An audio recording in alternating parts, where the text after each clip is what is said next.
quelle est la thématique du soir? Ce sera donc, comme l'a dit Cédric, la gestion des absences. La gestion des absences dans le cadre de votre gestion quotidienne de l'association.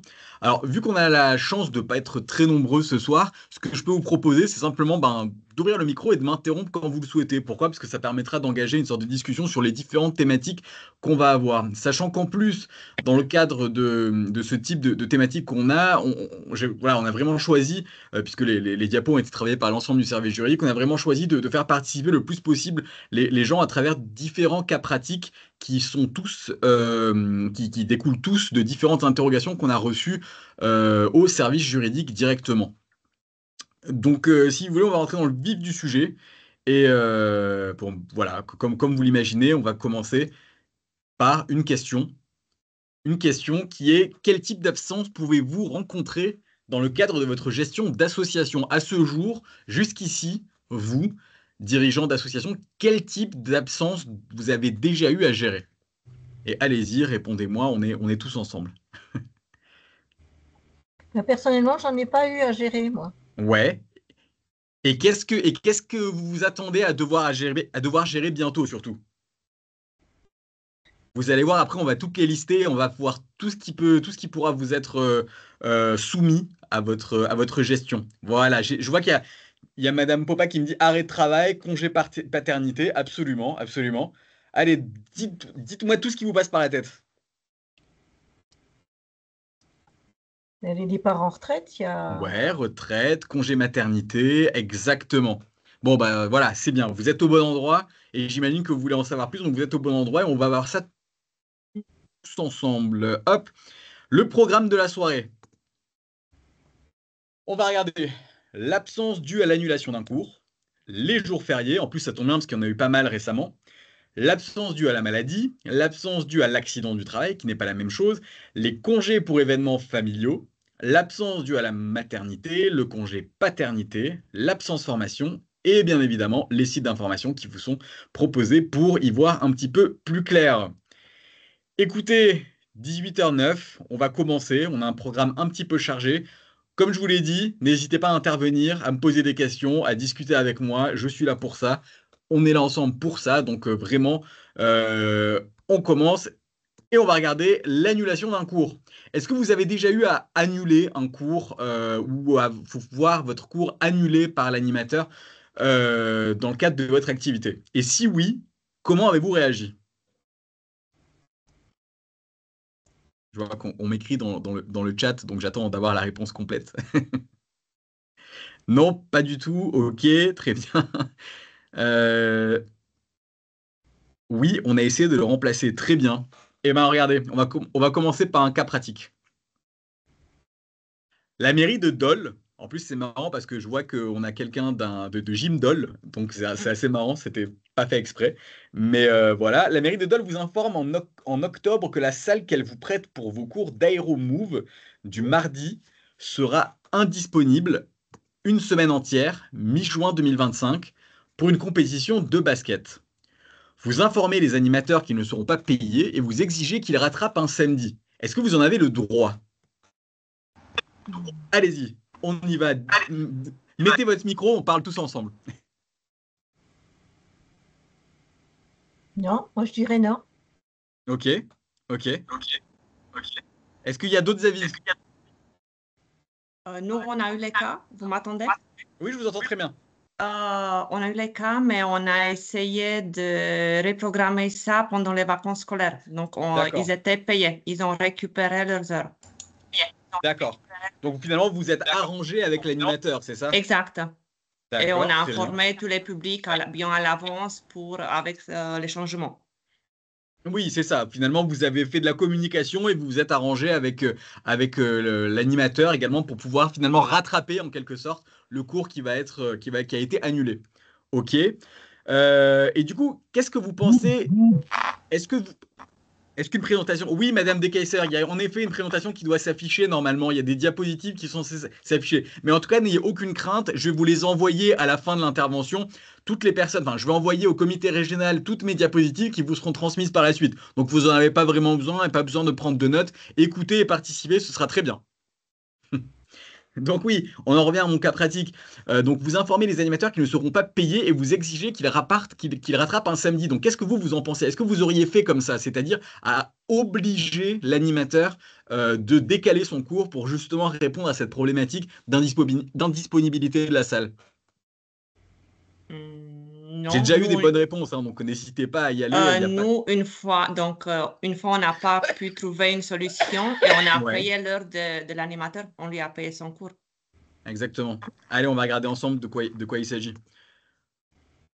En fait, dans le cadre de l'annulation d'un cours, on a un principe qui est en cause. Le principe en cause en droit du travail qui est en cause, il s'agit d'exécuter le contrat, comme on dit, de bonne foi. C'est-à-dire que le contrat doit s'exécuter de bonne foi de la part des deux parties. C'est-à-dire que les deux parties doivent avoir pour but de trouver une solution et d'exécuter le contrat tel qu'il avait été imaginé à la base.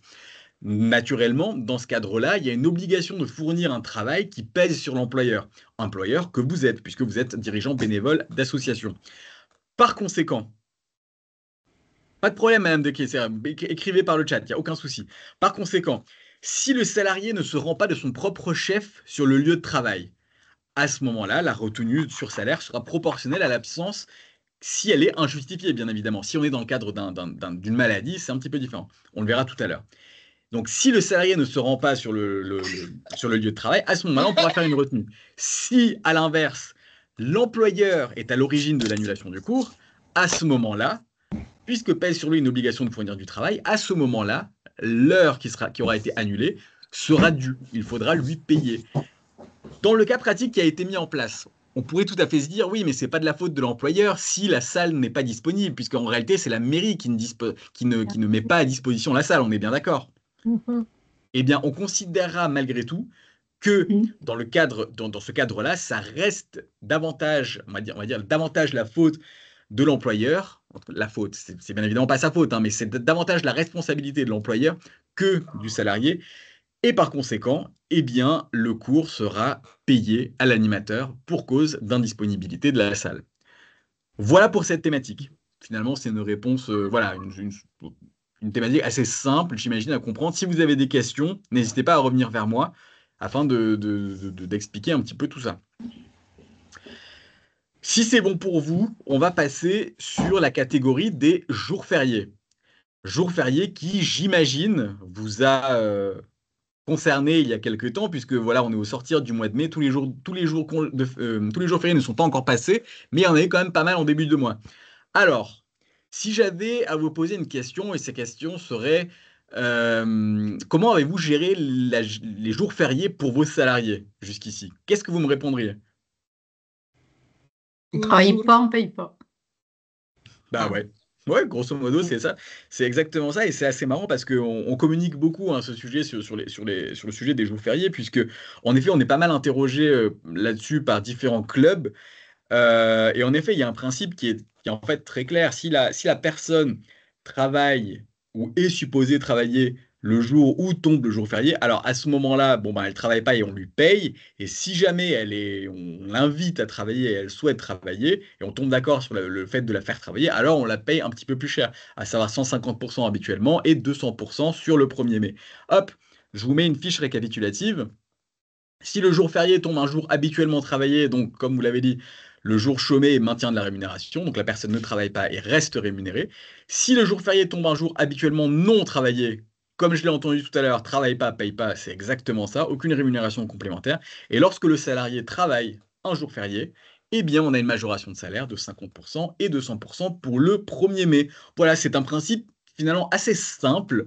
Il faut vraiment bien l'avoir en tête et normalement, a priori, il ne devrait pas y avoir de gros soucis sur l'application de ces règles. Est-ce que vous avez des questions sur cette thématique qui est, voilà, on la passe assez rapidement parce qu'elle n'est pas très complexe, mais si vous avez des questions, n'hésitez pas.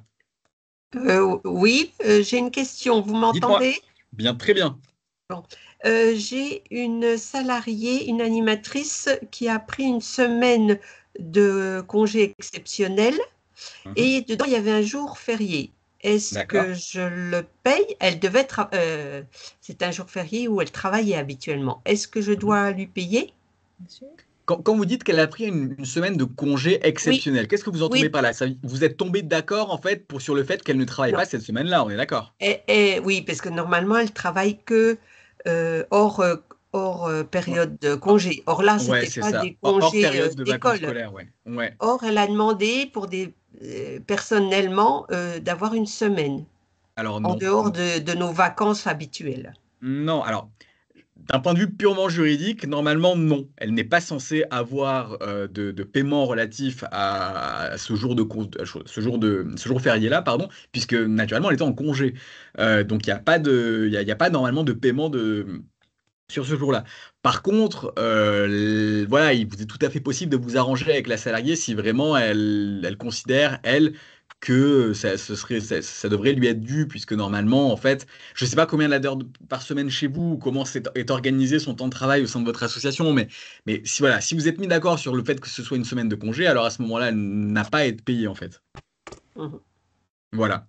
Mais bon, après, vous pouvez tout à fait engager la discussion avec elle et trouver une solution qui vous arrange pour espérer obtenir, enfin, conserver en tout cas de très bonnes relations. Il ne faut pas que ça devienne quelque chose de bloquant dans le cadre des relations entre vous et la salariée. D'accord. Voilà. Mais normalement, vous n'avez rien à payer. Est-ce qu'il y Oui, a d'autres questions? oui, j'ai une question. Dites-moi. Ça concerne les ponts d'Ascension. Absolument. Nous, donc, on sait depuis longtemps que les salles sur Dole pour ces ponts sont souvent prises pour des compétitions sportives. D'accord. Et même si nous, on voulait faire les cours, par exemple, le vendredi, la salle n'était pas disponible. Donc, D'accord. on a décidé au bureau que cette période-là, de jeudi jusqu'à dimanche, est considérée comme une période de vacances scolaires, parce qu'en plus, il n'y a pas d'école. Et on l'a précisé dès le début dans leur contrat de travail que c'est une période considérée comme vacances scolaires. D'accord. Et dès le début, donc, c'est que les jeudis d'Ascension et les vendredis qu'on fait les ponts que les animateurs ne sont pas payés. Les autres jours Mhm. fériés, on paye tous les jours, si D'accord. c'est période scolaire. Est-ce on est dans nos droits de faire comme ça? Alors, en ce qui concerne le jeudi de l'Ascension, il est considéré de la même manière que les autres jours fériés, c'est-à-dire c'est pareil qu'un 8 mai par exemple. Normalement, il y a le jeudi, donc lui est un jour férié. On est Mhm. censé considérer que si la personne est censée travailler le jeudi, eh bien ce jeudi-là, elle ne travaillera pas, elle restera payée. Par contre, pour ce qui est du vendredi qui suit, on ne considère pas que c'est des vacances scolaires puisque c'est pas en fait quelque chose de contractuel, c'est vraiment un décret qui sort tous les ans. Voilà, en l'occurrence, ils en ont sorti un sur 3 ans, mais voilà, grosso modo, c'est toujours un texte qui sort et qui va préciser en fait quels sont les jours fériés et quelles sont les vacances scolaires. On ne considère pas qu'entre le jeudi et le dimanche soir, ce soit vraiment des vacances scolaires. On considérera simplement que le jeudi de l'Ascension est lui, pardon, un jour férié. Donc pour moi, il ne devrait pas y avoir de différenciation de traitement entre un 8 mai et un jeudi de l'Ascension. Donc normalement, si la personne travaille le jeudi, on la paye, même si la salle est Mhm. disponible ou non, peu importe, parce que de toute façon, il n'est pas censé travailler. Et ensuite, pour le vendredi, si le vendredi, lui, la salle n'est pas disponible, eh ben, on en revient à la problématique qu'on a vue tout à l'heure. Normalement, ça serait à l'employeur de payer du coup les heures qui ne sont pas faites. Mais on sait parce que tous les ans, les salles ne sont pas disponibles. Donc, Ouais. c'est pour ça qu'on a trouvé cette solution pour Et ne pas avoir bien sûr. ce Et justement, problème-là. j'allais rebondir là-dessus, puisque j'ai bien compris que vous aviez indiqué contractuellement. Est-ce que ça veut dire que dans le cadre du contrat de travail que vous avez fait signer aux animateurs, il est écrit expressément, par exemple, que la semaine, on va dire, du jeudi de l'Ascension, ils ne travailleront pas, en fait, tout simplement? Exact, oui, c'est ça ce Ok, qu'on a fait. eh bien, dans ce cas-là, c'est pas tout à fait la même chose, puisque, comme vous le savez, le CDI intermittent, en fait, sa spécificité, c'est qu'il y a des semaines travaillées et d'autres pas travaillées. Donc, si vous avez indiqué que cette semaine-là, il ne travaillera juste pas, eh bien, à ce moment-là, il n'y aura pas de paiement. Je comprends. Mon truc ne s'affiche plus. Bah, oui, oui, il y a un bug, oui. Ouais, il y a un petit bug. Je suis désolé. Je vais regarder qu'est-ce qui s'est passé. Hop. Ouais. C'est tout bon. Impec, voilà, jour férié. Donc vous, voilà, selon la manière avec laquelle vous l'avez rédigé dans le contrat de travail, si vous avez expressément indiquer que la semaine du jeudi de l'ascension, il n'y aura pas de travail, la semaine ne sera pas travaillée pour tous les salariés. À ce moment-là, on pourra considérer en effet que n'ayant pas de travail contractuellement prévu, eh bien, on n'a pas à leur payer. C'est ça. Ce qu'on a fait, exact. Parfaitement. D'accord. Alors Ok. qu'à l'inverse, si vous aviez simplement indiqué que le jeudi de l'ascension et le vendredi et le samedi et le dimanche étaient considérés comme étant des vacances scolaires, ça n'aurait pas été la même chose. C'est pour ça qu'il me paraissait important de préciser, de connaître en tout cas la manière de rédiger le contrat de travail. Voilà. En tout cas, parfait. Pour moi, c'est bon. Ok. Merci. Avec plaisir. Ok pour les jours fériés, ça me paraît pas mal. Si vous avez des questions, bien sûr, vous n'hésitez pas. Là, on va s'attaquer au gros morceau, au morceau qui souvent est le plus complexe et le plus technique à mettre en place. Alors, bien évidemment, il ne va pas falloir hésiter à m'interrompre pour me poser des questions. C'est, vous l'aurez compris, la maladie. C'est la plus grosse thématique de la soirée et c'est ce sur quoi vous êtes le plus souvent amené à nous poser des questions au sein du service juridique. Donc, j'ai cru comprendre qu'il y avait parmi les participants ce soir quelques-uns qui avaient déjà eu à gérer des arrêts de travail relatifs à la maladie, donc c'est très bien. D'autres n'ont jamais eu à le faire. Je vais juste voilà, faire un rapide tour de table, rapide sondage. Euh, Est-ce que vous passez par le CEA pour l'émission de vos bulletins de salaire et pour la gestion de vos salariés? Oui. Oui. Oui, Oui. CEA, ok, très bien. Bon, bah, on est dans un thème alors. C'est parfait. Génial. On va y aller. Les étapes de l'arrêt maladie. C'est du classique. Le salarié adresse un certificat d'arrêt de travail. L'employeur complète l'attestation de salaire et l'employeur adresse l'attestation à la CPAM. Il indique le cas échéant qu'il y a subrogation des droits. Ça veut dire quoi, subrogation? Ça veut dire que l'employeur va percevoir directement en fait les paiements et non pas du coup non pas du coup le salarié. Et le cas échéant, l'employeur maintient le salaire à partir du 4e jour d'arrêt de travail. Est-ce que vous êtes familier avec cette notion de 4e jour de travail, puisqu'il y a une période de 3 jours pendant laquelle le maintien de salaire n'est pas conservé? Est-ce que vous êtes familier avec ça? Oui, les 3 jours de carence. Parfait, exactement. Génial. C'était pour un petit peu jauger un petit peu votre niveau de connaissance, donc c'est parfait. On continue. Qu'est-ce qui se passe sur le contrat de travail lorsque la personne est en arrêt maladie? On considère que le contrat est suspendu. Du coup, ça veut dire que le contrat est grosso modo mis en pause. Le temps d'arrêt de travail faisant l'objet d'un maintien de salaire, donc 80 jours, en réalité 87, puisqu'on va considérer que c'est à partir du 4e jour qu'il y a un maintien de salaire, ce temps-là est assimilé à du temps de travail effectif pour le calcul du droit au congé payé. Ça veut dire que même si la personne est en arrêt maladie, eh bien, on va continuer à prendre ce temps de travail pour le calcul de ses droits au congé payé. Il n'y aura aucune incidence sur l'ancienneté. Même si le contrat est en pause, la personne en arrêt maladie va continuer à avoir son ancienneté qui grandit. Et donc, il n'y aura pas vraiment d'impact, on va dire, sur sa qualité d'employé sur sa personne, en fait. Les conditions du maintien de salaire. 1 an d'ancienneté à la date de l'arrêt de travail. Et il va falloir que le salarié vous envoie un certificat d'arrêt de travail qui indique que le maintien de salaire est dû et que le salarié bénéficie ou pas des IJSS. Le maintien de salaire implique que l'employeur soit subrogé dans les droits du salarié au versement des IJSS. C'est-à-dire que c'est l'employeur qui va percevoir en fait les IJSS pour ensuite envoyer au salarié le même montant qu'il aurait perçu en travaillant dans le cadre de ce qu'on appelle le maintien de salaire. Parfois, ils n'ont pas droit aux IJSS. On est d'accord, absolument. On va revenir là-dessus, vous avez tout à fait raison. Et à ce moment-là, on fait quoi? Qu'est-ce qui se passe si en effet la CPAM indique qu'il n'y a pas droit aux IJSS? On est obligé de payer quand même. Alors, le pays, quand même, c'est sûr, hein, ça c'est malheureusement, non, c'est heureusement pour le salarié, mais si on se met du côté de l'employeur, eh bien, on va pouvoir se dire, oui, donc je suis obligé de lui maintenir son salaire, et moi, de mon côté, vu qu'il n'a pas le droit aux IJSS, je vais être un petit peu, ben, dans les problèmes financiers, puisque je devrais assumer son salaire. Vous avez raison, sauf que, à ce moment-là, il sera tout à fait possible de se rapprocher de ce qu'on appelle la prévoyance. La prévoyance qui, elle, du coup, va prendre le relais de la suite, enfin de l'absence d'IJSS et donc va bien évidemment pas prendre intégralement en charge le montant qui sera du maintien de salaire, bien sûr, mais ce sera quand même un atout indéniable pour percevoir quand même une certaine somme dans le cadre justement de ce maintien de salaire. On m'écrit, il y a GV Clamcy qui dit « Nous avons le cas avec un salarié, nous n'avons pas fait de subrogation ». Et là, c'est un petit peu plus compliqué, en fait, s'il n'y a pas de subrogation. Parce que ça veut dire quoi? Ça veut dire qu'en fait, le salarié, lui, va percevoir un certain montant directement en IJSS. IJSS qui ne correspond pas vraiment à ce que l'employeur va percevoir, en fait. Enfin, va devoir payer.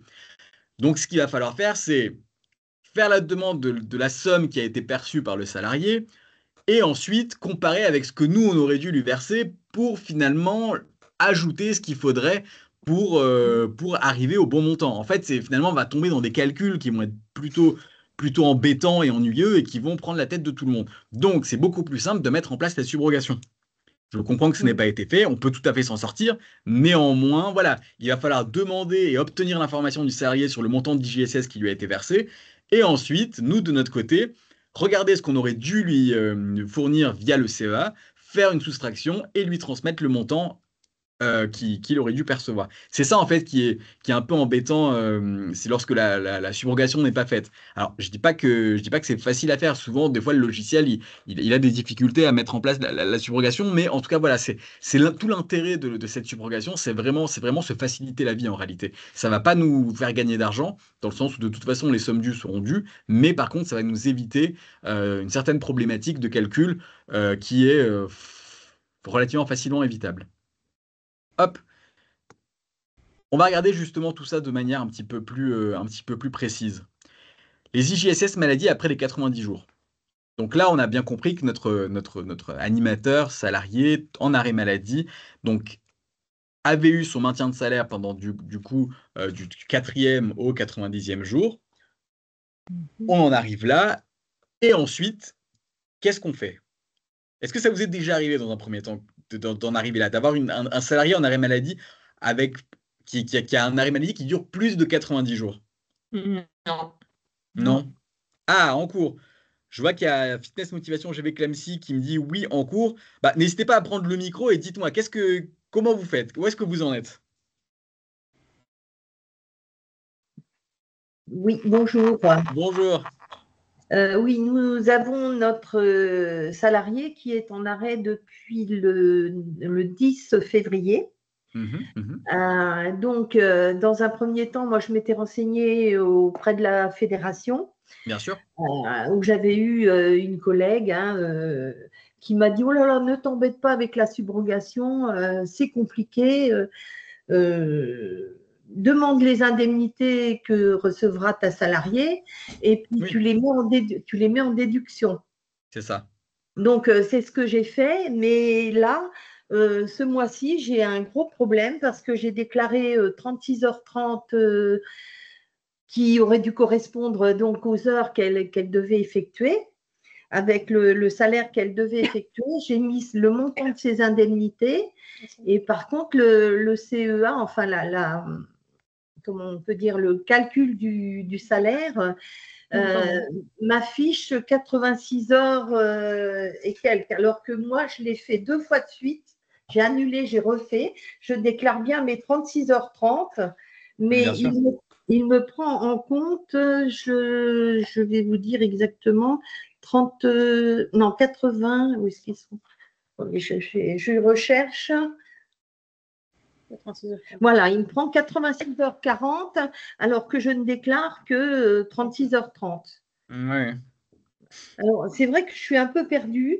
Je l'ai annulé plusieurs fois, ce bulletin de salaire, et je le recréé et il me ressort la même chose. Alors, ça ressort toujours la même chose. Est-ce que, voilà. Vous avez essayé de contacter, du coup, parce que c'est via le CEA, est-ce que vous avez essayé de contacter? J'attendais aujourd'hui. Ouais. J'attendais aujourd'hui pour voir ce qui sortait du webinaire pour les appeler si je n'ai pas la solution. D'accord, impeccable. Bon, bah, c'est parfait. Ouais. En tout cas, oui, j'avoue que c'est assez particulier. Alors, pour ne rien vous cacher, c'est vrai que ça arrive de temps en temps qu'il y ait des difficultés dans l'émission des bulletins de salaire, surtout lorsqu'il n'y a pas de subrogation. C'est vrai que lorsqu'il n'y a pas de subrogation, alors, voilà, comme je vous ai dit, hein, c'est conseillé d'en faire une. Bon, si vous ne le faites pas, c'est pas si grave, mais c'est vrai que ça nous met dans des situations où il faut s'embêter un petit peu plus. Parce que Nous, C'est en ça, plus, le salaire qu'on déclare, nous, c'est un salaire brut, bien alors sûr. que les indemnités journalières, Ouais. c'est du net. Tout à fait. Alors donc, Exactement. c'est vrai qu'il y a un calcul qui est un peu… Exactement. Voilà.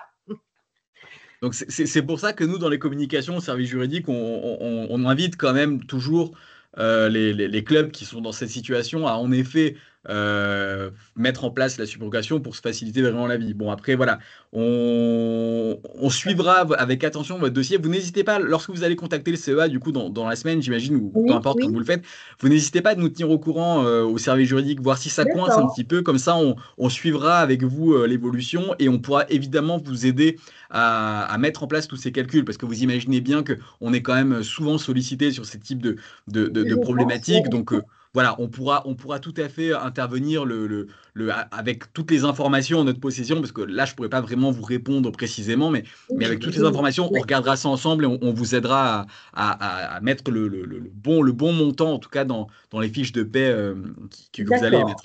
Pas de problème. Et merci beaucoup. Mais avec plaisir. Écoutez, on va reprendre, du coup, c'est un peu ça, en fait. À partir du 91e jour d'arrêt maladie, en fait, ça va être l'IJSS alors, c'est là où il y a des droits, il bénéficie d'une indemnité journalière, oui, de 100% à payer du 91e jour au 1095e jour, c'est ça, exactement. Là, après, il n'y a plus de maintien de salaire qui est fait par l'employeur, c'est vraiment les IJSS qui prennent en charge l'intégralité du salaire, on va dire, du 3e mois jusqu'à 3 ans. Donc ça, c'est la situation numéro 1.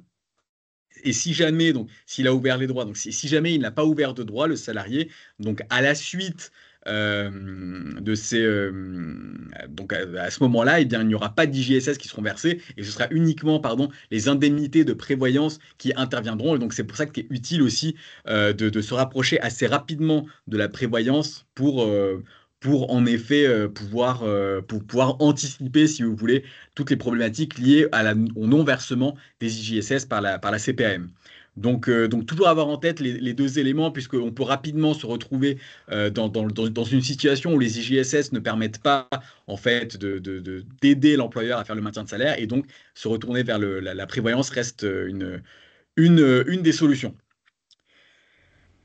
Comme je vous l'ai dit, vous allez avoir du coup toutes ces diapos, hein, tout ce que je suis en train de vous présenter, vont vous être transmis sur votre boîte mail. Alors c'était plutôt intéressant d'avoir également un petit tableau de synthèse pour justement avoir en rappel en fait les manières de gérer ces arrêts maladie. Donc comme on l'a dit ensemble, hein, les 3 premiers jours, il n'y a pas de rémunération, il n'y a rien qui se passe, le salarié n'est pas indemnisé. Pour les personnes indemnisées par la sécurité sociale, on a l'employeur plus la sécurité sociale qui aboutissent sur 100% de la rémunération nette. C'est ce qu'on appelle du coup le maintien de salaire. Pour les personnes non indemnisées par la sécurité sociale, on a l'employeur et la prévoyance qui vont amener 100% de la rémunération nette du salarié. Et ensuite, à partir de ce fameux 91e jour, c'est ce que je vous disais tout à l'heure, pour les personnes indemnisées par la sécurité sociale, on va faire sécurité sociale plus prévoyance qui vont faire 100% de la rémunération nette. Et les personnes non indemnisées par la sécurité sociale, on aura la prévoyance cette fois-ci qui va intervenir et payer 100% de la rémunération nette, déduction faite des IJSS non perçus. Donc voilà, ça va être du coup, ils ne vont pas percevoir 100%, ils vont percevoir en gros uniquement les montants de prévoyance comme si les IJSS intervenaient. Donc bien évidemment qu'à ce moment-là, s'il n'a pas ouvert de droit, il percevra moins qu'une personne qui a ouvert des droits, vous l'aurez parfaitement compris. Est-ce qu'il y a des questions ? Le nombre d'heures ? Quel que soit le nombre d'heures. Ben, quel que soit le nombre d'heures, non, parce que selon le nombre d'heures, on n'ouvre pas des droits, en fait. Mais grosso modo, oui, peu importe. Si on est à 4 heures par semaine ou à 12 heures par semaine, ce sera exactement la même chose, oui. D'accord. Exactement. Voilà, moi je vous invite à garder cette fiche en tête si vous en avez besoin, parce que ça permet vraiment d'y voir un petit peu plus clair et de comprendre en fait finalement tout ce mécanisme qui n'est pas forcément facile à cerner dans un premier temps lorsqu'on lit, mais en fait avec ce petit schéma, j'avoue que moi en tout cas je trouve ça un petit peu plus clair, donc j'espère que vous le trouverez également. Un petit point que je voulais faire rapidement avec vous, et c'est la raison pour laquelle je vous posais la question tout à l'heure, c'est comment déclarer finalement via le CEA l'arrêt en fait. Ça pouvait être également utile à avoir. Alors là, je vais vous le présenter rapidement, mais c'est surtout en fait pour que vous l'ayez dans vos ordinateurs que ça nous paraissait être une bonne idée de vous le présenter. Donc, Comment on déclare via le CEA un arrêt maladie? Donc déjà, sachez que nous, au service juridique, on a mis en place, on a rédigé un guide CEA qui peut vous être tout à fait utile. C'est une trentaine de pages qui qui facilite en fait l'utilisation de ce fameux CEA et qui peut vous être transmis à la demande, bien évidemment, pour que vous y voyez plus clair. Et là, on va regarder un petit peu ensemble comment ça se passe avec ou sans subrogation. Ça, c'est vraiment des extraits tirés de ce fameux guide. Donc, avec subrogation, vous voyez, on a mis étape par étape, du coup, la manière avec laquelle il faut interagir sur l'application en fait CEA. Donc, il va falloir sélectionner l'onglet arrêt de travail, cocher je souhaite signaler un arrêt de travail, le motif de l'arrêt de travail, le nom du salarié, la date. Oui à la subrogation, bien évidemment, ça c'est important. Et c'est là où je vous disais que ça peut des fois coincer lorsqu'on met oui, et bien des fois, bon, pour des raisons techniques que je ne maîtrise, je vous avoue pas, ça peut du coup ne pas se passer comme on le souhaiterait. Donc, qu'on mette oui ou non, vous avez bien compris que l'indemnisation sera plus ou moins la même, mais on s'embêtera davantage. On aura plus de difficultés si la subrogation n'a pas lieu. Donc voilà, vous avez toutes les informations que je vous laisse sur cet élément. A priori, ceux qui ont déjà eu à gérer des arrêts maladie savent s'en servir, donc ce sera plus un rappel. Mais je pense que c'est utile pour les nouveaux dirigeants d'avoir quelques petites billes supplémentaires sur la gestion du CEA. Ça, c'était avec subrogation. Sans subrogation, c'est un petit peu différent. Le salarié percevra directement les IJSS de la CPAM. Si la subrogation n'est pas demandée, c'est le salarié depuis le compte Amélie qui aura accès à son décompte d'indemnité journalière. Et donc, c'est lui qui aura toutes les informations. Et l'employeur, lui, ne saura pas en réalité quel est le montant versé au salarié. Et donc, c'est vrai que ça peut poser en tout cas des problèmes de compréhension et de gestion des paiements. Hop, on a l'attestation de salaire qui peut être générée de différentes façons. Donc, dès la réception du volet 3 de l'avis d'arrêt de travail délivré par le médecin de votre salarié, vous devez établir ce qu'on appelle une attestation de salaire. Donc, ça permet de déclencher le versement des IJSS. Conseillé d'effectuer la déclaration dans les 5 jours à partir du début de l'arrêt de travail. Plus vite l'attestation sera transmise, plus vite votre salarié pourra percevoir des indemnités journalières. Donc c'est quand même pas mal d'être assez réactif, même si bien évidemment vous faites comme vous pouvez. Et ça, j'en suis convaincu. Il y a ensuite le volet signalement d'une reprise à la suite d'un arrêt de travail qui est indiqué en bas de page. Il n'y a pas grand-chose à commenter, hein. C'est vraiment uniquement pour vous maintenir informé de la manière avec laquelle on gère le site CEA. Et après, on peut tout à fait consulter, modifier, supprimer le signalement d'un arrêt. Et tout ceci se passera également sur le site CEA avec la possibilité de prolonger l'arrêt ou pas, ou l'inverse. Donc voilà. Ça me paraissait pas mal d'avoir ces différentes petites diapositives qui vous permettront d'y voir un petit peu plus clair sur la gestion de ce fameux arrêt maladie. Est-ce que vous avez des questions relatives à cette thématique? Moi, je pense Vous que allez nous vraiment... envoyer le guide. Absolument, le guide vous sera envoyé, je l'enverrai au comité à Cédric qui ensuite vous fera passer tout ça. Pour moi, vraiment, l'essentiel, c'est vraiment sur cette diapo-là. Toutes les informations importantes y sont indiquées, avec notamment du coup l'ouverture de droit ou non, l'indemnisation ou non par la sécurité sociale qui change quand même beaucoup pour la gestion en fait, pour connaître en fait l'interlocuteur avec lequel vous allez devoir discuter, que ce soit la sécurité sociale, soit la prévoyance. Donc pas mal peut-être de faire un petit point sur les organismes de prévoyance qui s'occupent de vos salariés. Voilà, c'est jamais de trop. Alors bien évidemment, il faut avoir le temps. Si vous l'avez, tant mieux. Sinon, ben tant pis. Mais voilà, c'est pas mal de savoir directement quels sont les organismes de prévoyance qui s'occupent de vos salariés. Et ensuite, voilà, pour la manière de calculer, ne pas oublier que s'il n'y a pas d'indemnisation de la sécurité sociale, le salarié ne va pas percevoir d'IJSS et donc l'intervention de la prévoyance ne sera que faible en fait dans l'indemnisation de son arrêt maladie. Voilà. Est-ce que vous avez donc des questions? Est-ce qu'il y a quelque chose que je pourrais préciser et qui vous intéresserait? Je suis là pour vous, donc n'hésitez pas à me dire s'il y a des informations en plus que vous aimeriez avoir. On va Dans la parler première année. Pardon, allez-y. Allez-y, oui. Dans la première année du contrat, donc avant qu'on ait l'obligation, non, pour qu'on puisse faire la subrogation, ça veut dire que si le salarié est absent, il ne touche pas la totalité de son salaire? C'est ça, exactement. Ouais. Il n'y a pas de maintien de salaire en réalité, c'est uniquement du coup L'indemnité de sécurité. Exactement, c'est ça. D'accord. C'est exactement ça. Et c'est à partir d'un an, hop, que je vous remets la diapo en question, c'est en effet à partir d'1 an d'ancienneté qu'on a le maintien de salaire qui s'applique. Donc voilà, c'est très bon à savoir également et, et peut-être même informer les animateurs, un petit rappel au moment de la signature du contrat qui a cette modalité-là, en fait, qu'il est important de connaître pour eux. Alors, bien évidemment, personne ne choisit d'être malade, hein, j'ai bien compris, Oui. mais voilà, c'est quand même une information à avoir en tête lors au moins de la première année du contrat de travail. Et vous allez nous parler de la maternité après ou pas? Absolument, je vais tout faire. D'accord. Tout. Et pour les calculs des indemnités, on va discuter après pour la Le formule cal- des calculs. Le calcul des indemnités, non, j'avoue que j'avais pas prévu de faire ça parce que la formule d'indemnité des IGSS, c'est la CPM qui le fait et donc c'est pas du tout nous. Nous, on est juste, D'accord. on subit en fait, si vous voulez, enfin on subit. On prend telle quelle la formule et on prend telle quelle les indemnités qui sont calculées et donc en fait on fait la soustraction si jamais on doit ou non rajouter pour faire le maintien de salaire. Donc j'avoue que non, j'avais pas prévu de parler calcul, mais si besoin, je pourrais tout à fait faire un petit point en même temps que j'envoie les diapositives à Cédric, je pourrais faire une petite dia en plus pour développer ce côté-là si ça vous intéresse. Mais en réalité, je trouvais pas ça forcément très intéressant pour une raison simple, c'est qu'on ne les choisit pas en fait, hein. C'est vraiment, il y a une indemnité qui est fournie par la CPM ou par la prévoyance, et ensuite l'employeur complète en fait pour arriver à 100% ou pas du montant. Donc c'est vraiment juste une soustraction finalement ou une addition, ça dépend comment on le voit, pour amener jusqu'au maintien de salaire. Parce que sur Le les calcul, il sites, peut être fait sur une paye à l'envers. Exactement, oui, tout à fait. oui, Moi, mais sur CEA, on peut faire une paye à l'envers. Alors, Moi, j'ai jamais réussi. non, justement, en fait, moi, ce que je conseille de faire souvent, c'est de générer une fiche de paie, on va dire, grosso modo, normale.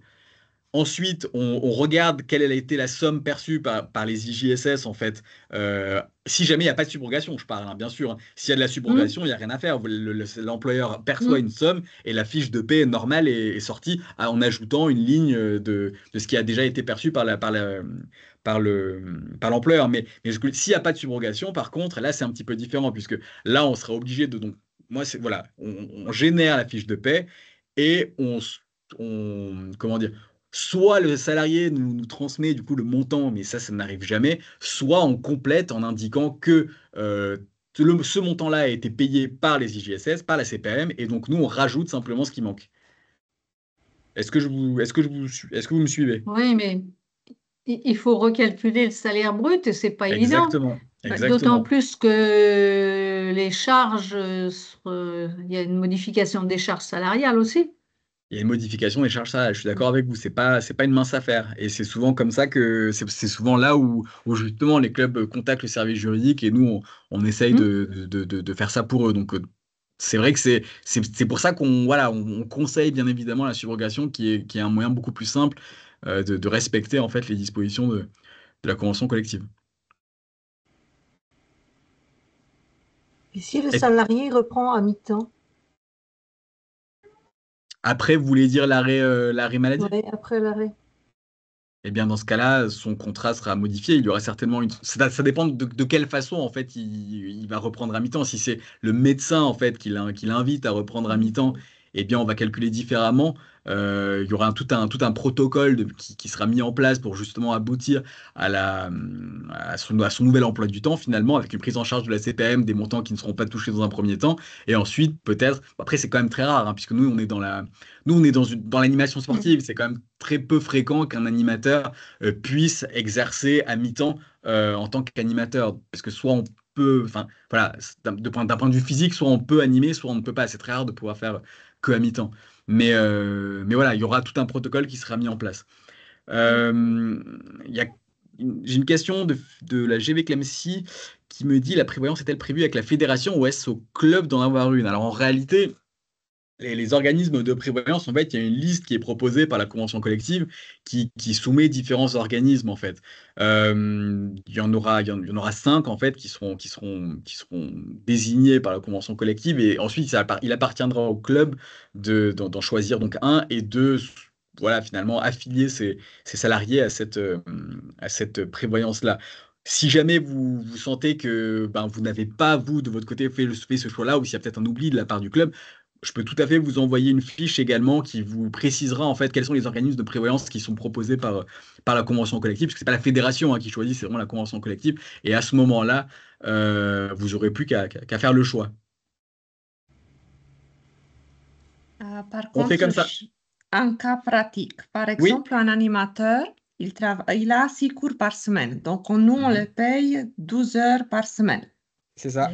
Comment on calcule la retenue sur son salaire pour les 3 jours de carence? Alors, est-ce qu'il est au réel ou est-ce qu'il est lycée? Lycée. Eh bien, s'il est lycée, ça va être ardu. En réalité, le plus simple pour les jours de carence, c'est de se dire que le mois d'après, parce que finalement, le lissage, c'est quoi? C'est on va prendre le nombre d'heures annuellement fait et on Oui. va le multiplier par 12. Le plus simple pour régulariser rapidement en fait le montant, le delta en fait qui va avoir lieu dans le cadre de ces 3 jours qui vont passer où il n'y aura pas de paiement de salaire, c'est juste de se dire en fait, si c'est lundi, mardi, mercredi et que la personne travaille le mercredi et qu'elle ne les fait pas et qu'on va dire que ce mercredi-là elle fait 2 heures, et bien le mois d'après, on peut régulariser en indiquant du coup que la personne a travaillé 2 heures de moins, puisque D'accord. dans son, on va dire, forfait annuel Dans qui est les cas, lissé oui. sur l'année, on va enlever les 2 heures et on va les répercuter sur le bulletin de salaire Quand du on mois fait le d'après. régule, oui, C'est le ça. mois de juin. D'accord. De la même manière qu'on peut prendre le problème à l'envers, si on a un animateur qui travaille 2 heures de plus et qu'il est lissé, eh bien, Oui. c'est sur le mois d'après qu'on va régulariser et qu'on lui paiera ces 2 heures de plus. On ne va pas procéder à un lissage des 2 heures sur les mois restants. Ce serait trop compliqué. Donc, c'est sur le mois d'après qu'on régularise en effet. D'accord. Voilà.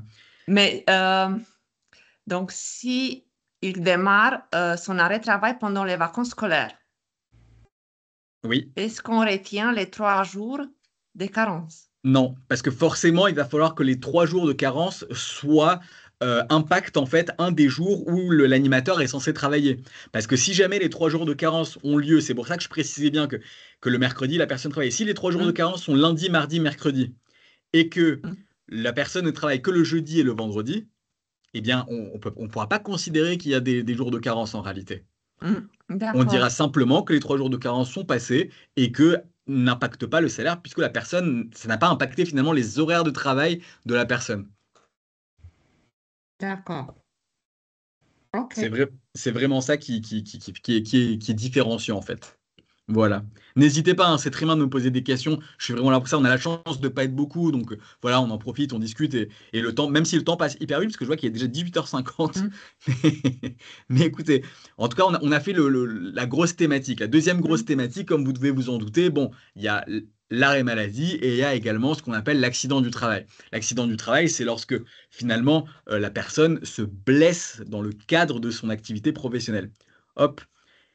J'ai une définition à vous proposer, du coup, c'est en droit tout accident survenu à l'heure et sur le lieu de travail qui est considéré comme étant un accident du travail, jusqu'à preuve contraire. Mais bon, a priori, la preuve contraire, bon, voilà, il faut la voir.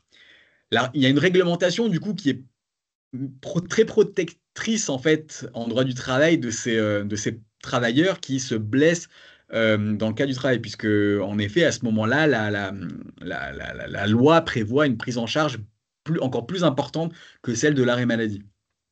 Pour que l'accident du travail puisse être considéré comme tel, il faut qu'il y ait 4 conditions, à savoir donc nécessairement un fait accidentel, il faut que ce soit un accident, il ne faut pas que ce soit prémédité forcément. Il faut que l'accident soit survenu à l'occasion du travail. Bah oui, sinon on ne pourra pas considérer qu'il s'agit d'un arrêt de travail. Il faut que ce soit une lésion soudaine et en lien avec le travail. Donc grosso modo, bon, chez nous, c'est quand même assez simple de savoir de quel type d'accident il peut se passer. L'activité d'animation étant par définition une activité physique, il est tout à fait possible et probable qu'un accident du travail se fasse et ait lieu malheureusement. Et par conséquent, il va falloir que toute cette activité, toute cette prise en charge par la suite soit assurée d'une manière qui correspond à ce que exige la Convention collective nationale du sport. On va regarder un petit peu ce qu'il en est. Comment faire? Est-ce que vous avez déjà eu, par contre, excusez-moi, je m'auto-coupe, est-ce que vous avez déjà eu à gérer un accident du travail? Juste pour savoir un petit peu comme ça. Non. Non. Non? Personne? Non. Ok, bon ben, tant mieux, comme ça au moins vous allez, je vais vous faire un petit rappel. Les formalités administratives, lorsque vous entendez parler de cet accident du travail. Pour la victime, information de l'employeur dans les 24 heures maximum, parce que bien évidemment, vous n'êtes pas obligé d'être sur place, hein. Vous pouvez tout à fait être à un endroit tout à fait autre et l'animatrice se blesse. L'animatrice vous prévient sous 24 heures et bien évidemment, elle va immédiatement faire constater ces lésions par un médecin en utilisant la feuille accident du travail. Jusque-là, pas de problème, ça paraît tout à fait logique.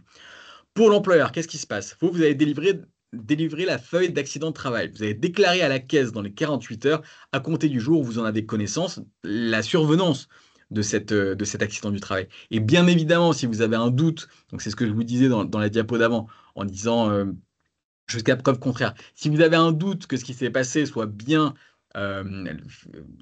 du coup la conclusion, enfin en tout cas la finalité d'un accident dans le cadre du travail, vous pouvez tout à fait émettre ce qu'on appelle des réserves motivées. Vous allez indiquer, je ne suis pas sûr que mon animatrice se soit blessée dans le cadre de son animation sportive, puisque j'avais déjà vu, elle m'avait déjà dit que par exemple elle s'était blessée le week-end dernier au même endroit ou je ne sais quoi. Quelque chose finalement qui va aller un petit peu à l'encontre de cette notion d'accident du travail. En tout cas, c'est rarement fait, hein, mais en tout cas, juste pour vous dire que vous en avez la possibilité, puisque l'objectif, c'est d'être le plus exhaustif possible. Ça, c'était pour les formalités administratives. Rien de bien nouveau, en réalité. On vous avertit, vous avertissez la CPAM. Aussi simple que ça. Si possible, le plus rapidement possible. Les conséquences de l'accident du travail. C'est vraiment là où il y a une petite modification par rapport à ce qu'on a vu tout à l'heure et l'arrêt maladie. Le maintien de salaire, il aura lieu sans condition d'ancienneté. Ok. Tout à l'heure, on avait 1 an d'ancienneté pour obtenir le maintien de salaire dans le cadre d'un accident, d'un arrêt de travail. Là, en accident, peu importe l'ancienneté, il y a une prise en charge du salaire du 1er au 180e jour à 100%. Ok. Les indemnités journalières de la sécurité sociale sont de 60% du salaire journalier de base les 28 premiers jours et 80% à compter du 29e jour. C'est comme ça qu'on calcule pour l'accident du travail. Donc on a une différence entre le montant pris en charge par la CPAM les 28 premiers et à partir du 29e, où on sera à 80%. Donc vous l'aurez compris, les 40% restants ou les 20% restants seront à prendre en charge par l'employeur, bien évidemment. La période d'accident du travail est également, de la même manière que l'arrêt maladie, prise en compte pour l'acquisition des congés payés plus de l'ancienneté. Et il y a, vous l'aurez compris, une protection spéciale contre le licenciement. Ça peut paraître ça peut paraître curieux que j'en parle, mais en effet, que lorsque quelqu'un est en accident, en arrêt suite à un accident de travail, eh bien, il est très très compliqué de procéder à son licenciement, et c'est tout à fait normal.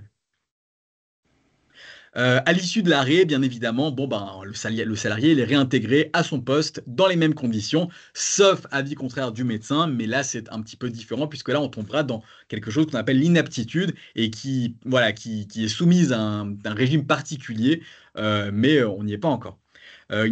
J'ai une question, je vous la partage. Il n'y a pas de protection licenciement pour la maladie. Alors en réalité, il n'y a pas une protection spéciale dans le cadre de l'arrêt maladie, mais bien évidemment que si on licencie quelqu'un pendant son arrêt maladie, et si encore pire, ça a lieu à cause de son état de santé, là on tombe dans la discrimination et ce serait absolument terrible pour l'employeur.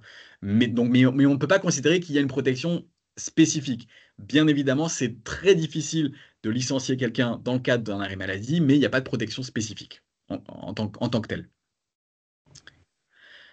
Voilà pour l'accident du travail. Est-ce que vous avez des questions? C'est pour ça que je commence souvent par l'arrêt maladie, parce que c'est l'arrêt maladie qui pose les règles finalement de compréhension. Et ensuite, l'accident du travail, ça découle un petit peu, et c'est assez similaire, mais c'est encore plus protecteur et finalement beaucoup plus facile à mettre en place, puisque là, on ne se pose pas de questions. Accident de travail, maintien de salaire, on en parle à la CPAM. La CPAM intervient, quoi qu'il arrive, 60% du salaire journalier, on met les 40% restants. Si c'est long, 80%. À compter du 29e jour, l'employeur complète les 20% et on fait ça jusqu'à la fin, en fait, jusqu'au 1029e jour. Un accident de la route lors du trajet de son domicile au lieu de pratique, est-ce que c'est un accident de travail?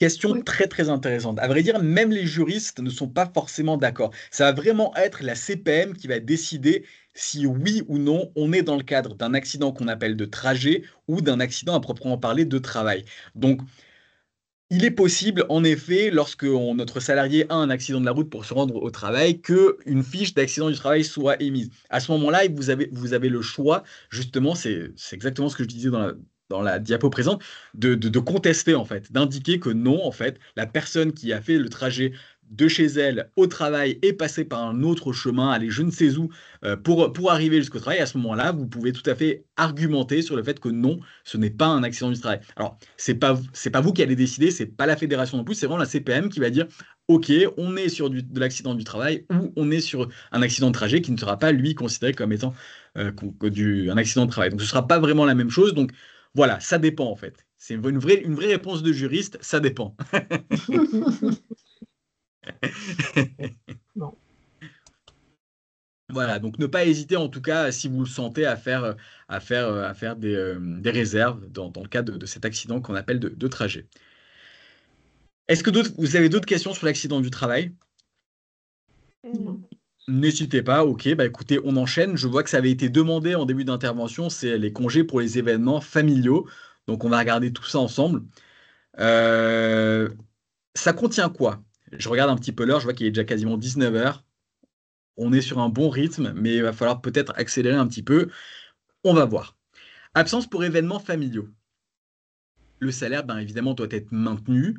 Le congé est à prendre au plus près de l'événement et un justificatif est à fournir. Ça, grosso modo, c'est ce que prévoit la convention collective. Mais qu'est-ce que c'est finalement un congé pour événement familial? On va regarder tout ça ensemble. Un deuil, une naissance, un décès? Oui. Exactement. On a des unions, mariage, Pacs, on a également les adoptions, on a une naissance, et tout ceci, en fait, c'est vraiment la Convention collective nationale du sport qui le définit. Il n'y a vraiment rien à inventer, c'est vraiment une liste exhaustive d'événements pour lesquels la Convention collective nationale du sport, qui, bon, bien évidemment, se base sur le Code du travail, hein, mais a adapté, en fait, les dispositions du Code du travail pour justement être applicable à notre secteur, et elle indique que dans le cadre d'un mariage ou d'un Pacs, on a 5 jours à poser, voilà. Le mariage d'un enfant ou d'une enfant, on a 1 jour à poser. Ça veut dire quoi? C'est-à-dire qu'on le pose et le jour nous sera rémunéré, en fait. C'est comme si on travaillait. On a l'adoption qui permet d'avoir 3 jours. La naissance, lorsqu'un enfant est placé en vue d'une adoption, on a 3 jours qui arrivent. On a d'autres événements, hein, bien évidemment, moins je dirais, joyeux. Voilà. Le décès, le congé pour les décès qui donne également le droit à différents délais, en fait. Et voilà, c'est vraiment une liste. Je ne vais pas rester très longtemps sur cette thématique-là. C'est vraiment une liste d'événements qui donnent lieu à des jours de congé qui sont rémunérés par l'employeur et qui sont du coup voilà, dans la Convention collective nationale du sport. Et voilà, vraiment juste à appliquer. Alors, qu'est-ce que ça veut dire quand je vous dis tout à l'heure que c'est un congé à prendre au plus près de l'événement? Eh bien, la Convention collective ne le précise pas, hein. Elle ne dit pas que vous avez 2 semaines pour les prendre. Grosso modo, la loi indique qu'il faudrait respecter un délai raisonnable. Mais comme vous devez le savoir, un délai raisonnable, ça n'a jamais été défini. On ne sait pas ce que ça veut dire, un délai raisonnable. On considère que c'est raisonnable, on va dire, dans le mois et demi qui entoure en fait l'événement. Mais il n'y a pas vraiment de définition stricte de délai en fait, pour prendre ces jours qui sont permis. J'ai une question à vous poser également. Admettons, on a donc un animateur, une salariée qui se marie en fait et qui se paxe et qui a 5 jours à poser et elle travaille que 2 jours par semaine. Est-ce que vous pensez qu'elle peut poser 2 jours une semaine, 2 jours la semaine d'après et 1 jour la semaine d'encore après? Non. Non. Mais j'ai une autre question toujours par rapport à ça. Ouais, dites-moi. L'année dernière, ils se sont paxés. Ils ont pris 5 jours. Et cette année, ils vont se marier.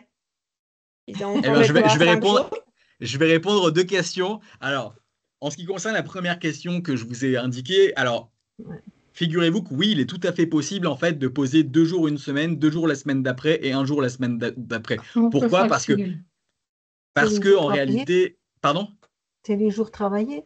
Exactement, c'est les jours travaillés. On ne va pas poser des jours sur des jours qui ne sont pas travaillés, puisque par définition, ils ne sont pas travaillés. Donc, il est tout à fait possible de faire cela. En ce qui concerne le Pax puis le mariage, eh bien oui, hein. Le Pax, c'est 5 jours, le mariage, c'est 5 jours également. Donc, on est tout à fait dans la possibilité de poser 5 jours pour l'un et 5 jours pour l'autre. Ah bah. Voilà, donc au moins il n'y a pas de doute sur ça, c'est tout à fait le cas, puisque c'est deux événements différents en fait. Donc, et par définition, deux événements différents vont amener deux prises en charge différentes. Ouais, son Voilà mari pour les... peut-être pas le paxer. Pardon, oui, en plus. Exactement. Voilà pour les... Bon, c'était assez simple, hein, c'est vraiment juste respecter la liste fixée dans la Convention collective nationale. J'ai franchement rien à vous expliquer, c'est juste une application stricte. Donc voilà, pas plus. Je ne reste pas davantage sur cette thématique. Une autre thématique qui m'a été demandée tout à l'heure, c'est la maternité. La maternité, est-ce que, pareil, petit tour de table rapide, est-ce que vous avez eu à gérer ce type de situation dans le cadre de la gestion de vos animateurs, de vos animatrices surtout en réalité? Oui, rebelote cette année. Rebelote cette année? Nous, ça va être au mois de septembre. Mois de septembre, impeccable. Est-ce que vous êtes renseigné un peu? Est-ce que vous avez vu de quelle manière on gérait tout ça? Est-ce que vous êtes inquiète? Comment Déjà, vous pour le Ouais. premier, on a appris qu'il y avait maternité le jour où on a lu dans le journal qu'elle avait fait un bébé. Ah bon, mais comment ça se fait? Eh bien, je ne sais pas. Elle nous a pas prévenu. Elle nous a pas prévenu. Mais ça n'a pas gonflé? Ça n'a pas? Le ventre n'a pas gonflé? Non, mais bon, quand on n'est pas sur place, on l'avait pas vu, on n'avait Ah pas oui. su. Ok. Non, bien Voilà. sûr. Non, mais parce que je m'étais dit quand même, ça se voit normalement. Mais pas de problème. Écoutez, très bien, génial. Comme ça, on va pouvoir parler de tout ça. J'ai une petite question à vous poser. Ça fait longtemps que je vous avais pas posé de question, on va dire. Est-ce que selon vous, on peut licencier ou refuser d'embaucher, une salariée qui annonce sa grossesse? Non. Non. Non, je crois pas. Oui, la réponse en réalité, elle est plutôt simple. On ne peut pas le licencier parce qu'il y a une protection absolue de la salariée qui est en train de, voilà, qui est en train de, qui est enceinte. Pardon, je vais y arriver. Désolé, c'est la fin de journée. Donc, en effet, je suis entièrement d'accord avec vous et c'est une réponse tout à fait simple. Par contre, dans ma question, il y a une petite subtilité en fait. Peut-on refuser d'embaucher une salariée qui annonce sa grossesse? Oui. En fait, oui. On n'a juste pas en fait à dire que c'est pour cette raison qu'on ne va pas l'embaucher. Mais concrètement, il peut exister réellement une discrimination à l'embauche pour une personne qui est enceinte. Euh, voilà, il suffira de pas lui dire que c'est à cause de ça, mais en effet, ça peut être considéré comme étant quelque chose qui est problématique en fait dans le cadre de l'obtention de l'emploi. Donc voilà, c'était un petit peu l'élément que je voulais mettre en avant, c'est que une femme enceinte, eh bien évidemment, peut subir évidemment des éléments, des comportements discriminants à l'embauche.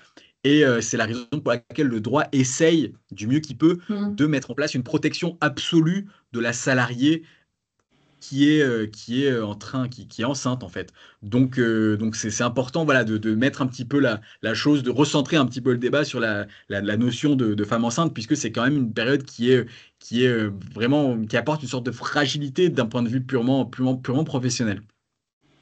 Les droits de la salariée. Qu'est-ce qui se passe lorsque la salariée est enceinte? On est à peu près dans le même régime que l'accident du travail. On est sans condition d'ancienneté, prise en charge dans le cadre d'un maintien de salaire à 100% du 1er au 180e jour d'arrêt. Une obligation de salaire pour les absences pour examen obligatoire liées à la surveillance médicale de la femme enceinte est bien évidemment prévue également. La période, de la même manière que pour les autres, est prise en charge pour l'acquisition des congés payés plus de l'ancienneté. Ça, c'est ce que je vous l'ai dit, une protection particulière de la femme enceinte contre le licenciement, bien évidemment, puisque on peut rapidement tomber dans le cas de la discrimination, hein, donc c'est important de le savoir, mais de toute façon, personne, je pense, de normalement constitué ne souhaiterait licencier une femme enceinte. Et il y a une réintégration de la salariée à son poste aux conditions initiales à son retour de congé maternité, ce qui est tout à fait logique et ce qui nous rapproche tout à fait du régime qu'on a vu tout à l'heure de l'accident du travail. Les formalités. Information de l'employeur par la salariée, certificat médical attestant son état de grossesse et la date présumée de l'accouchement par LAR ou courrier remis en main propre. Combien de temps avant ? Justement, il n'y a pas vraiment d'obligation. La salariée n'est même pas tenue en fait d'informer l'employeur. Elle doit le faire pour bénéficier des avantages légaux liés à son état de grossesse. En fait, pour justifier en fait l'obtention des congés, elle est obligée d'en avertir l'employeur qui ensuite fera les démarches pour lui permettre d'obtenir ses IGSS. En fait, c'est elle en fait. Oui. Quand on l'apprend le jour de la naissance, on fait comment ? Mais justement, c'est ce que j'allais vous dire. C'est pas, on va pas reprocher à l'employeur de ne pas avoir mis en place les modalités, les formalités administratives s'il n'était pas au courant. Personne ne pourra jamais vous le reprocher, ça, de toute façon. Ce n'est pas à vous de mener une enquête mensuelle sur l'état de santé de vos animatrices pour savoir si elles vont être enceintes ou non. C'est vraiment uniquement la salariée qui prévient son employeur et l'employeur ensuite fait des démarches pour lui permettre à elle d'obtenir ses indemnités journalières. C'est pour ça en fait que normalement, je dis bien normalement, puisque chez vous, ce n'est pas le cas, mais normalement, l'animatrice fait, en fait, avertit son employeur assez rapidement pour que, justement, les congés soient pris en charge le plus rapidement et le mieux possible. Et d'ailleurs, comment s'est passé pour vous la situation donc, vous avez appris que la personne avait accouché et donc, elle était absente, naturellement. C'était en septembre, elle a accouché début septembre, donc catastrophe pour faire le remplacement au début de l'année. Bien sûr, j'imagine, évidemment. Évidemment, oui. Et elle, donc vous avez informé la CPAM dès que vous avez dès qu'on l'a su. Voilà. Et ensuite, la CPAM a pris le relais. Mais bon, alors, ça aurait pu être fait bien avant. Voilà. Donc, il n'y a pas eu de difficulté. Ce que je veux dire, c'est qu'il n'y a pas eu de difficulté après. C'est juste que ça a décalé un petit peu le tout, quoi. C'est ça. Ouais. Et vous, ça vous a mis dans l'embarras puisqu'il fallait en urgence trouver un remplacement à cette personne-là. Bon, curieux comportement, mais écoutez, c'est comme ça. Ça existe. C'était peut-être un déni de grossesse. Peut-être, absolument. Absolument, c'est tout à fait possible, ouais, tout à fait. On n'y pense pas assez, mais c'est vrai que c'est tout à fait possible. Donc voilà, après, il suffit de faire les déclarations auprès de la CPAM et la CPAM prend le relais, bien évidemment. J'ai une question. Quand vous dites, vous annoncez CPAM, on doit les appeler, en fait? Normalement, en fait, comme je vous le disais, la salariée, en fait, dans le cadre de l'information de l'employeur, je vous remets la diapo, à chaque fois que je parle, je vous mets la diapo qui en parle. Elle fournit un certificat médical attestant l'état de grossesse, en fait. Oui. Donc, à partir de ce moment-là, il faut en effet se rapprocher de la CTM pour faire une déclaration, en fait, de congé maternité. Enfin, qui sera d'ailleurs peut-être même fait directement par le médecin, en fait, hein, en réalité. Oui, mais nous, on doit appeler CPAM pour leur dire? C'est mieux, en effet. D'accord. En effet, c'est mieux parce que ça permet, pourquoi? Ça permet d'une part que le dossier ne se perde pas au sein des services et surtout, ça permet d'avoir en effet l'employeur qui avertit la CPAM de la future prise en charge du salaire pour sa salariée. Donc, c'est en effet mieux de faire de cette manière-là. Enfin, je le conseille, hein, en tout cas. D'accord. Je reviens juste sur cette diapo.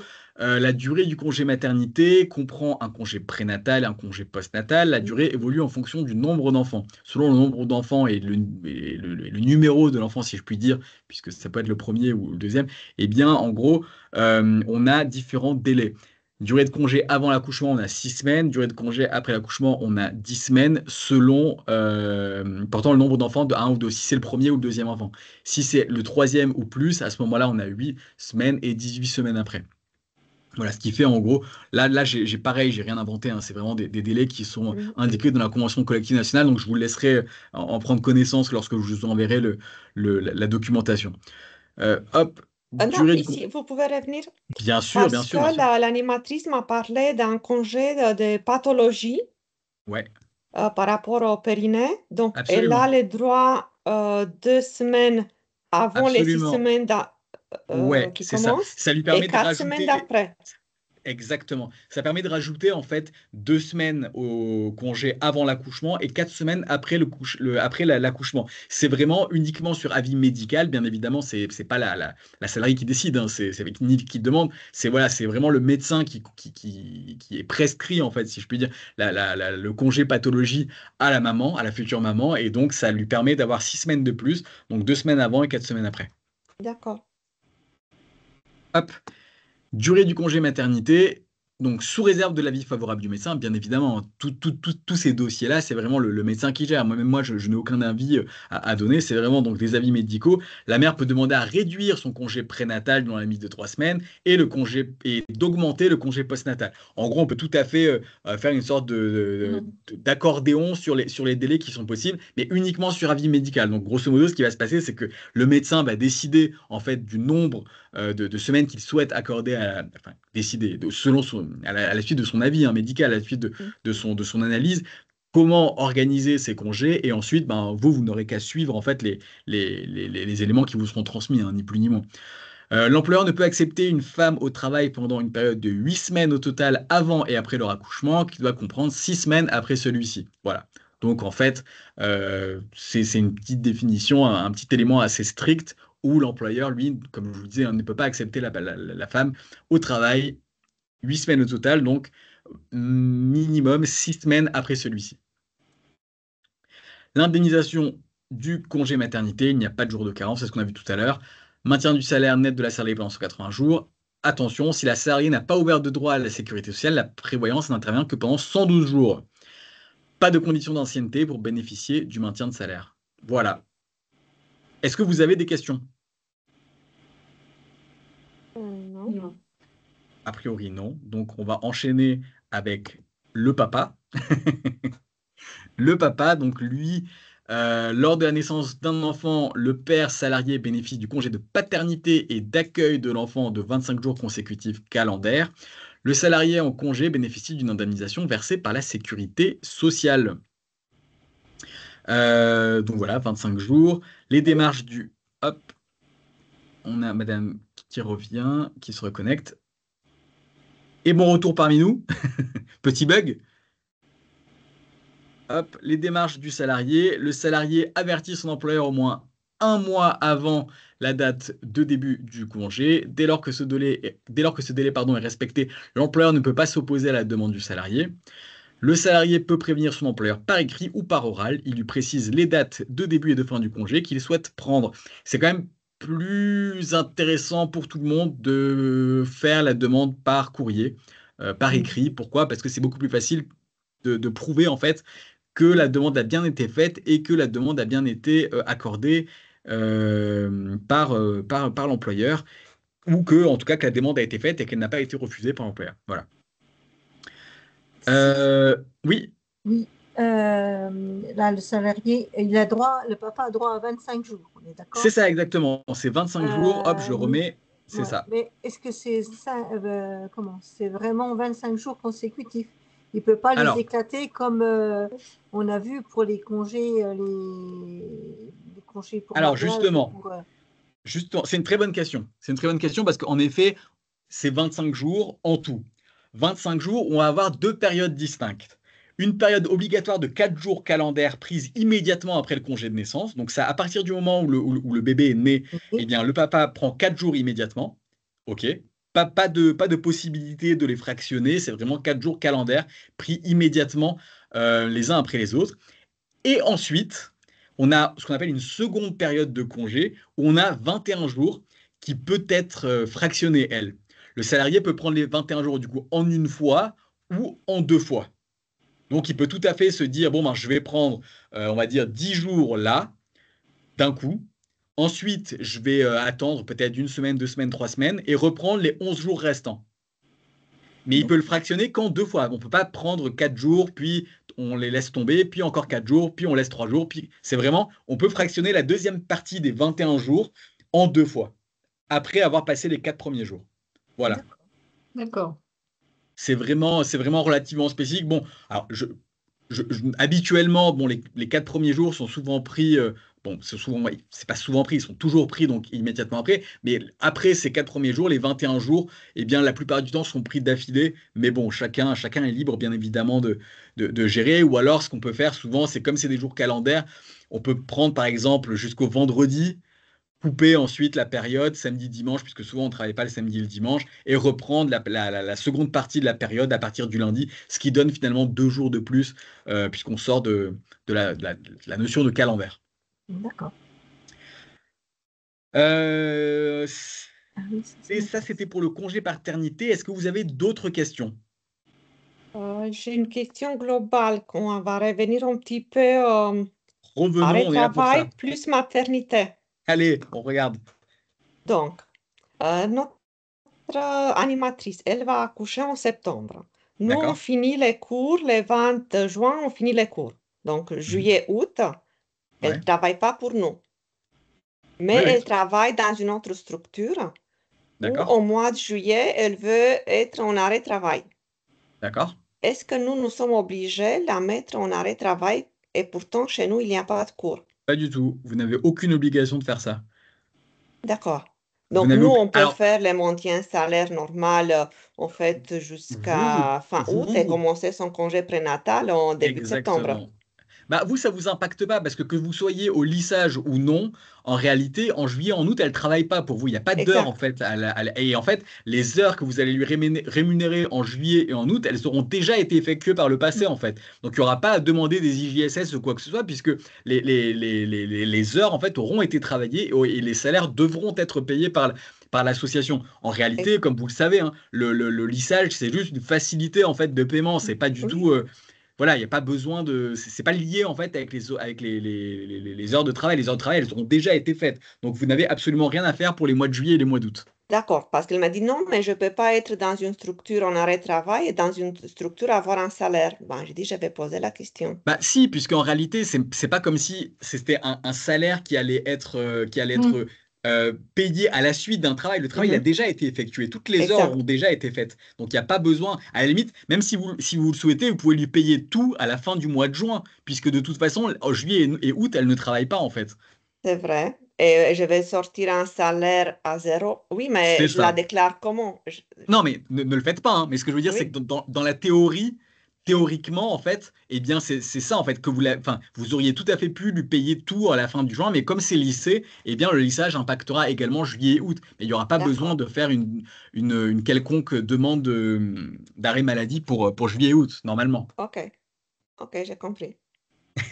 Avec plaisir, tant mieux, je suis là pour ça. Est-ce qu'il y a d'autres questions? Non. Vous pouvez y aller, hein, on a quasiment fini. On va juste regarder un petit peu ce qui se passe pour les salariés absents pour cause de formation. Donc si vous avez des questions, n'hésitez pas à me les poser. Il nous reste une grosse dizaine de minutes ensemble, donc j'aurai tout à fait le temps de regarder tout ça avec vous. Et si vous n'avez pas de questions, bah, on enchaîne directement avec les salariés en formation. Écoutez, nickel, on enchaîne. Les salariés en formation. Est-ce que vous avez déjà eu à gérer ça, vous, en interne, dans vos associations, des animateurs qui partent en formation et qui, du coup, étant en formation, par conséquent, ils ne peuvent pas être présents lors du cours qu'ils sont censés organiser? Non. Ils sont Non? en C'est pendant les formation, pas vacances. pour nous. Pardon? Ils sont envoyés en formation par quelqu'un d'autre, Ça un dépend, autre par quelqu'un employeur. d'autre ou par vous, tout dépend. Tout Si dépend, mais c'est une très c'est bonne question. Vous avez très bien compris, là où je voulais en venir. Écoutez, n'en dites pas plus, on va enchaîner et je vais répondre à votre question. Donc la question, un animateur peut-il décider de partir en formation sans l'accord de l'employeur? Question numéro 1, selon vous? Avec les comptes personnels de formation? Par Je exemple, ouais. pense. Ouais. Oui. C'est une question bah, piège, hein, répondez, c'est pas grave, hein. faut quand même l'accord de l'employeur pour l'absence. Alors justement, très intéressant. L'animateur, en fait, il peut décider de partir en formation sans l'accord de l'employeur, ou j'ai envie de dire oui et non. En tant que bon juriste, je vais vous répondre oui et non. Pourquoi? En fait, si la formation a lieu sur les horaires de travail, à ce moment-là, ben oui, il sera obligatoire d'obtenir l'accord de l'employeur, bien évidemment. Si par contre, l'animateur décide de faire une formation en dehors des horaires de travail, Et bien à ce moment-là, bon, bah, il fait ce qu'il veut, hein, c'est son temps libre, il fait de la formation absolument là où il en a envie et quand il en a envie. Donc il n'y a pas vraiment de. C'est ni oui ni non, ça dépend. Si c'est dans le cadre, si c'est pour faire la formation sur les heures qu'il est censé faire pour l'association, alors à ce moment-là, il faut absolument avoir l'accord de l'employeur et sinon, eh bien, il fait absolument ce qu'il veut. On ne le paie pas. Eh bien, ça dépend. Si c'est une formation en fait qui est faite, qui est faite dans l'intérêt de l'association, à ce moment-là, et que du coup c'est l'association, l'employeur, vous, qui a organisé cette formation, et que la formation a lieu pendant les horaires de travail, à ce moment-là, la personne sera rémunérée. Et si c'est une autre association qui décide pour son intérêt propre à elle de mettre en place cette formation pour l'animateur, et que ça impacte vos horaires à vous, eh bien à ce moment-là, c'est c'est assez compliqué parce que normalement, voilà, faudrait qu'en fait se mettre d'accord, que tous les employeurs se mettent d'accord pour justement prendre en compte ou non les horaires de travail qui seront impactés par la formation. Le plus important, si vous souhaitez mettre en place une formation pour votre animateur, c'est vraiment de vous assurer que justement, il n'y a pas d'heures d'animation auprès d'une autre association à ce moment-là, puisque normalement, parce que normalement, il faudrait normalement prendre en charge en fait ces heures de travail, mais ça serait un prix énorme pour l'association. Donc, c'est bien de mettre en place des formations en accord avec ses autres employeurs. Du fait des petites horaires qu'il a auprès de chacun, il faudrait faire tout ça en bonne intelligence ensemble. J'ai souhaité également vous mettre un petit tableau qui va récupérer, qui va résumer la totalité en fait des informations que je viens de vous donner tout à l'heure, un petit peu à la volée. Donc, les absences pour formation, si la formation est à l'initiative du salarié et que la formation a lieu pendant le temps de travail, la rémunération est maintenue dès lors que l'employeur accepte le départ en formation du salarié. Le temps de formation à ce moment-là est assimilé à du temps de travail effectif. Et vous allez vous dire, mais pourquoi, quel est l'intérêt pour moi d'accepter en fait que l'employeur parte en formation, puisque je vais non seulement l'avoir absent, et en plus, je vais devoir lui payer ses horaires. Et bien en fait, ça peut être utile par exemple pour se former et pour continuer en fait à proposer des cours de bonne qualité au sein de votre association. Et donc avoir peut-être des nouveautés qui vont permettre à vos adhérents de s'épanouir davantage. Donc ça peut être tout à fait utile. En ce qui concerne une formation en dehors du temps de travail, donc il n'y a pas d'autorisation à avoir, hein, le salarié fait ce qu'il veut de son temps libre. Si c'est un plan de développement des compétences, formation à l'initiative de l'employeur. Donc normalement, la formation a lieu pendant le temps de travail et donc est rémunérée comme tel. C'est du temps de travail, donc il rémunère le temps de travail. On ne considérera pas le salarié comme étant absent. Et si c'est une formation en dehors du temps de travail, là on va considérer que c'est possible que à condition d'obtenir l'accord écrit du salarié et dans la limite de 30 heures par an. Voilà, pour que la rémunération ait lieu. Donc c'est vraiment les 4 cas possibles pour le départ en formation de l'animateur. Est-ce qu'il y a des précisions nécessaires? Est-ce que vous voyez un petit peu les différentes cas de figure? Est-ce que ça vous semble facilement compréhensible? Est-ce que je vous ai un petit peu éclairé à ces sujets? Si la formation a lieu en dehors du temps de travail, par exemple un samedi, Ouais. et qui travaille que du lundi au vendredi, Eh bien, tout dépend qui sera à l'initiative de la formation en réalité. Si c'est l'animateur qui décide de faire sa formation un samedi et qui ne travaille pas le samedi, il fait ce qu'il veut. Il n'y aura pas de rémunération à lui apporter, hein. Il n'y aura rien en fait à mettre en place pour payer en fait son temps passé en formation. À l'inverse, si c'est une formation qui a été décidée et prise à l'initiative de l'employeur, à ce moment-là, puisque c'est de la formation en dehors du temps de travail, il faudra la rémunérer, mais dans la limite, et encore avec l'accord écrit du salarié de faire cette formation en dehors de son temps de travail, et on le rémunérera uniquement dans la limite de 30 heures par an. Par exemple, Oui. parce que moi je suis au comité départemental, Oui. le comité départemental organise des formations continues, Ouais. en principe 3 ou 4 dans l'année, sur un samedi. Et les animateurs des différents clubs viennent ou viennent pas, mais ceux qui viennent, c'est leur choix de venir, donc l'employeur n'est pas obligé de les rémunérer. Exactement. D'accord. Exactement. Si c'est eux qui viennent en fait de leur propre initiative pour se former, eh bien, il n'y a aucune obligation pour l'employeur de prendre en charge quoi que ce soit, puisque lui, il n'est à l'initiative de rien. C'est vraiment l'employé, pardon, qui a décidé de participer sur son temps libre à cette formation-là. D'accord. Voilà. Est-ce que ça vous va? Est-ce qu'il y a d'autres questions? C'est bon. Hop. Dernière petite question pour finir ce temps passé avec vous, ce très agréable temps passé avec vous. Je vais vous poser quelques petites questions. On va voir ensemble, en fait, si on a compris ou pas. Allez, à vous de jouer. Mon animateur a un accident de travail chez un autre employeur et exige un maintien de son salaire pendant 180 jours. A-t-il raison? Non. Oui, pourquoi? Non. Pourquoi? C'est pas chez Ah nous non, qu'il c'est a eu pas son directement accident de lié à travail. son travail. Exactement, c'est bien, c'est ça que je voulais entendre, absolument. Il n'y a absolument pas d'accident de travail chez vous, puisque l'accident de travail a eu lieu chez un autre employeur. Et c'est là où ça devient un petit peu complexe à gérer, même pour la CPAM, puisque en réalité, chez l'employeur chez qui l'accident s'est produit, il sera en accident du travail, donc il aura un maintien de salaire pendant 180 jours. Chez vous, il ne sera pas en accident du travail, il sera en arrêt maladie, donc il y aura une obligation de maintenir sa rémunération pendant 90 jours, enfin 90 jours moins les 3 premiers, bien sûr. Donc c'est un petit peu là que tout se joue, et c'est là où il peut y avoir une incompréhension. Vous, de toute façon, de votre côté, ce sera un arrêt maladie classique, peu importe ce qui s'est passé chez l'autre employeur. Chacun, en fait, a sa condition spécifique en réalité en interne. Donc, il n'y aura pas de quoi que ce soit à faire de plus chez vous. Donc, bien évidemment, c'était non, vous aviez parfaitement bien compris. Une autre petite question. Mon animateur me dit s'être blessé lors d'un cours, mais j'ai des doutes car personne parmi les adhérents ne le confirme. Puis-je refuser de déclarer l'accident à la CPAM? Non, il faut le déclarer avec des réserves. Oui. C'est ça. J'ai une super promo, c'est exactement ça. Non, vous êtes dans l'obligation de le déclarer quoi qu'il arrive dans les 48 heures. Par contre, en effet, comme ce qui vient d'être dit, il faut absolument assortir la déclaration de réserve. Hop, écoutez, pile à l'heure. Merci beaucoup. C'était non à la réponse. Merci beaucoup pour votre présence. Merci au comité régional Bourgogne-Franche-Comté d'avoir organisé ce moment. J'espère que vous avez passé un bon moment. Moi, c'était super. J'ai beaucoup aimé échanger avec vous. Merci, à tous. Merci Cédric. Merci à On toi, peut Ezat, d'avoir pris poser encore une temps question sur les ou pas? juridiques. Pardon? On peut encore poser une question? Vous pouvez tout à fait poser une question encore si vous le souhaitez. Vous pouvez sinon même me faire un mail. C'est comme vous préférez. En tout cas, oui, je suis à votre disposition. Ouais.